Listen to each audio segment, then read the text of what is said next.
Hello everyone! Today we're going to be reading Gampy's Lamps, and this is by Lee S. Justice, and it's illustrated by Alexandra Wallner. Our strategy focus for this book is what will be special about the lamps Brenda's great-grandfather Gampy collects. As you read, use clues from the story to predict what will happen, and we know what predict means. It means to stop and think about what's going to happen next based on what we've already read. So feel free to pause this video and make predictions throughout this read. On the first day of spring, the outdoor flea market opened. Gampy and I wandered from table to table. I had already bought a toy. Gampy was still looking. I knew what he was looking for. Gampy's eyes lit up. "I think I see my prize, Brenda," he whispered to me. He pointed to a glass container. Its handle had the shape of an ear. I picked it up and ran my finger over the glass. "Is it a kerosene lamp?" I asked. "Yes, indeed," Gampy said. You can see here's the lamp. When we came home, my mother rolled her eyes. "Not more junk," she said. "I have a real prize this time," declared Gampy, holding up his lamp. "I paid only $4 for it." My mother groaned in a joking way. "Don't you have that one already?" "Not exactly like this one," Gampy answered. Then he chuckled. "At least, I don't think they're the same," he added. Gampy was my mother's grandfather and my great-grandfather. Gampy collected old lamps. He found them at flea markets, yard sales, thrift shops, and other places like those. My mother believed the lamps were useless. They had no electric wires and no holder for a light bulb. Most lamps were made before houses and electricity. Back then, there were no battery-powered flashlights or electric lights. These lamps held oil, usually kerosene. To use it, the burner in the lamp was lit. As the oil burned, the lamp gave light. I learned about oil lamps from Gampy. He began collecting them as a hobby after he retired from his job.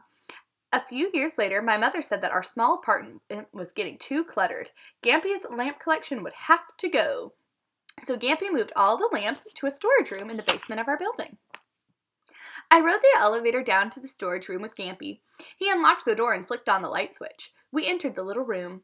Lamps and parts of lamps filled the shelves against one wall. Clear glass chimneys stood on the row.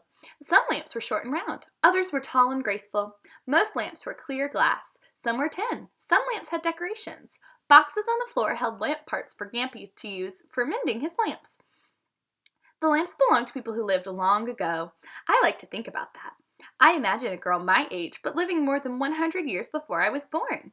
Every night, the girl picked up one of these little glass hand lamps. Its flame showed her the way to her bedroom. She placed the lamp on the table, and it glowed as she got into bed.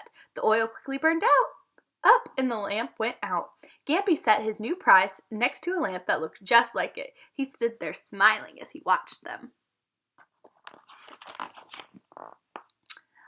"Which one should we talk about today?" Gampy asked me. I reached for a lamp with a handle and curved shape. "This one looks like it could have belonged to the boy named Aladdin," Gampy said. "You know who Aladdin is, don't you?" he asked me. "I saw the movie," I answered. "The movie?" Gampy raised his eyebrows. "I don't mean that cartoon guy," he said.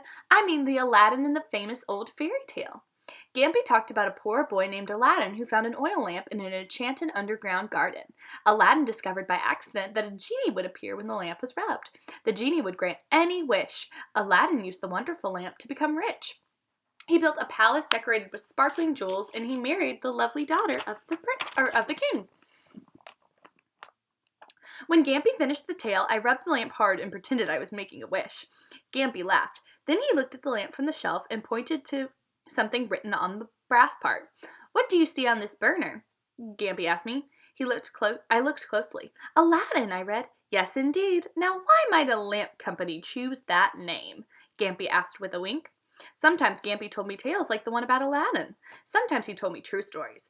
"I grew up in the country," Gampy said. "Electric power had been around for more than 30 years, but there were still no electric lines on our road. Electricity cost too much for most folks anyway. We cooked on a wood-burning stove, we got warmth from the stove and from fireplaces, and we lit our rooms with oil lamps." Gampy gazed at the lamp in his hands. "Just like this one." He went to bed that night picturing Gampy as a boy my age reading by his oil lamp. The next morning, I woke with a strange feeling. The clock said 4:10. But the sunlight was already filling the room. I listened for the usual morning sounds. I heard no TV, I heard no beeping of the microwave oven, no humming of the refrigerator, no traffic outside. There was only silence. I hurried to the window. What I saw amazed me. The street and sidewalks were completely coated with ice. Thick icicles were draped over the edges of the rooftops. The parked cars looked like giant, shiny ice cubes. No cars were driving on that slick street. Everything gleamed and sparkled. Last night's rain turned to ice, my mother explained. The ice storm knocked out the power lines, so we have no electricity. She was listening through her headset to the radio report. No school today, she said. People should try not to drive. The whole city has no power. We spent the morning indoors. I realized how many things in our house ran on electricity because nothing seemed to work. My mother and Gampy couldn't have their morning coffee because the coffee maker wouldn't work. The stove didn't work. We couldn't use the microwave oven, the toaster, the dishwasher. My mother worried about the food spoiling in the refrigerator. I couldn't play games on the computer. I couldn't watch TV. We had no hot water or heat. I read a book. My mother and I put together part of a jigsaw puzzle. I talked on the phone with my friend. Then I just stared out the window watching the icicles. By afternoon, the sun had melted most of the ice. Let's get some fresh air, Brenda, my mother suggested, and we went outside. Everyone must have had the same idea. Neighbors were strolling and chatting, meeting one another for the first time.